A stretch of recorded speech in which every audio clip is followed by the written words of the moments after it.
Imagine un monde immobile et glacé. Un monde ancien, vieux d'environ 4,5 milliards d'années. Les rayons du soleil le réchauffent à peine et il est recouvert d'une épaisse couche de glace. Ce monde est plus petit que notre Lune, mais un peu plus grand que Pluton.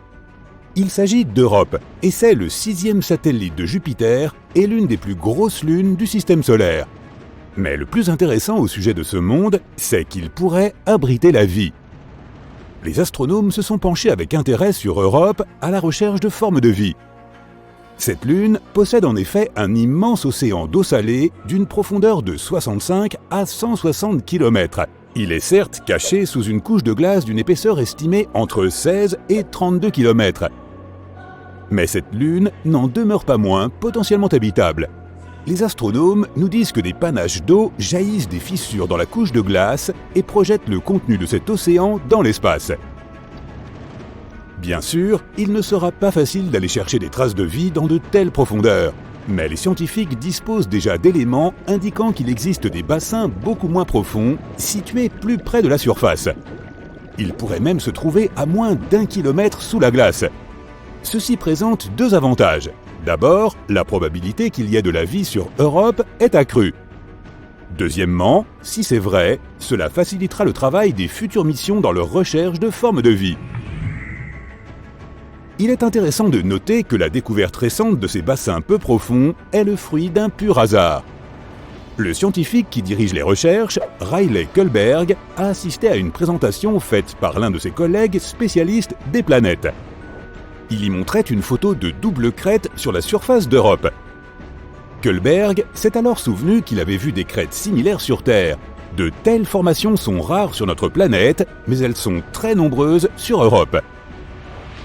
Des travaux ultérieurs ont suggéré que les crêtes de cette lune pourraient résulter d'un cycle bien précis, similaire à celui de la Terre. Lors de ce cycle, l'eau liquide gèle puis dégèle à l'intérieur d'une couche de glace, un environnement soumis à une pression très élevée. La calotte glaciaire se déplace alors vers le haut de manière répétée, créant une structure à deux pics. C'est du moins ce qui se passe sur Terre. Si les choses sont similaires sur Europe, cela prouverait la présence d'eau peu profonde sur le satellite. Bien sûr, la température, la pression et la composition chimique sont différentes sur Europe. Et on n'en sait pas encore beaucoup sur la nature de cette glace. Les scientifiques ne savent donc pas quelle est la profondeur ou la taille des poches d'eau, ni combien de temps il leur faut pour geler. Mais ce qui est plus ou moins clair, c'est que l'environnement sous toute cette glace est protégé des radiations de Jupiter qui frappent la surface du satellite. Ce qui, bien entendu, augmente les chances d'existence de la vie sur Europe. Nous avons évoqué le fait que l'océan d'Europe pourrait être salé. La couleur rouge des traces visibles à sa surface pourrait être due à leur composition chimique. Il s'agit probablement d'un mélange gelé d'eau et de sel. C'est assez inhabituel. Une telle composition ne correspond à aucune substance connue ici sur Terre. Quant aux taches jaunes à la surface d'Europe, il pourrait s'agir de chlorure de sodium. Tu connais cette substance sous le nom de sel de table. Des scientifiques ont essayé de recréer les conditions qui règnent sur Europe en laboratoire. Ils ont découvert qu'en combinant de l'eau, du sel de table, des températures glaciales et une pression élevée, ils pouvaient obtenir un nouveau type de cristal solide. Cette substance pourrait exister à la fois au fond de l'océan d'Europe et à sa surface. En dehors de ces quelques faits, les chercheurs ne savent pas grand-chose.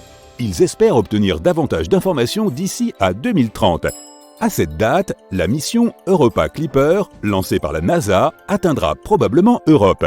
Cette mission effectuera plusieurs survols rapprochés et tentera de déterminer si une quelconque forme de vie peut y exister.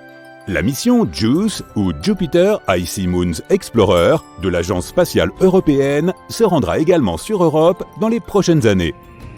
Mais Europe n'est pas le seul endroit du système solaire susceptible d'abriter la vie. En 2003, Mars Express, une sonde lancée par l'Agence spatiale européenne, a découvert du méthane dans l'atmosphère de Mars. Sur notre planète, la majeure partie de ce gaz est produite par des créatures vivantes, par exemple par le bétail lorsqu'il digère ses aliments. Mais les scientifiques pensent que le méthane est resté stable dans l'atmosphère martienne pendant environ 300 ans. En 2006, il a presque entièrement disparu de la planète rouge. Et cela s'est produit 600 fois plus vite que ne le prévoyaient les modèles des chercheurs. La question est donc de savoir ce qui a généré ce gaz et où il est parti. Un autre mystère martien concerne les microbes qui pourraient dormir sous la surface. Ils pourraient avoir été protégés des radiations pendant des millions d'années.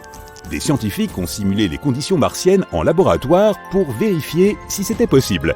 Et ils ont eu la surprise de constater que des bactéries pouvaient facilement survivre dans de telles conditions pendant 280 millions d'années. Cela signifie que si la vie a existé sur Mars, nous pourrions en trouver la preuve dans ses profondeurs en forant le sol de la planète. À l'heure actuelle, l'eau ne coule pas sur Mars et les cellules et les spores se dessécheraient tout simplement. De plus, la température de la surface est similaire à celle de la glace sèche. En d'autres termes, la planète est profondément gelée. Pourtant, il pourrait exister 6 types de bactéries et de champignons sous le sol de Mars. La plus probable d'entre elles est surnommée bactérie Conan, car elle est très résistante. L'avenir nous en dira plus. Passons maintenant à Vénus. En 2020, des scientifiques ont annoncé que dans l'atmosphère toxique de Vénus, quelque chose semblait indiquer la présence de la vie. Hélas, les scientifiques ne disposaient d'aucune preuve, car ils n'avaient pas la possibilité de collecter des spécimens de microbes ni de prendre des photos. Mais ils ont affirmé avoir découvert une substance chimique appelée phosphine, et ce fut un événement important. Si ce n'était pas un élément encore inconnu qui produisait ce gaz, il pouvait s'agir d'une forme de vie microbienne. La phosphine est composée de 3 atomes d'hydrogène et d'un atome de phosphore. Ce gaz est toxique pour toute forme de vie dépendant de l'oxygène, par exemple pour l'homme. Sur notre planète, la phosphine se trouve dans des endroits où il n'y a pas ou peu d'oxygène, comme dans les marécages. Ce gaz est produit par des mélanges de bactéries. Il peut également être produit de manière industrielle. Mais il ne devrait pas y avoir de phosphine dans l'atmosphère de Vénus. Ce gaz a besoin d'une pression et de température bien précises, ainsi que d'immenses quantités d'hydrogène. Il ne serait pas étonnant d'en trouver sur Saturne ou Jupiter, les fameuses géantes gazeuses. Mais sur Vénus, c'est très inattendu. Il est impossible que la phosphine soit produite naturellement sur cette planète. De minuscules quantités peuvent être créées lors d'éruptions volcaniques, d'orages ou lorsque des minéraux sont projetés ou que des météorites pénètrent dans l'atmosphère. Mais les scientifiques ont cru en avoir observé des quantités très importantes.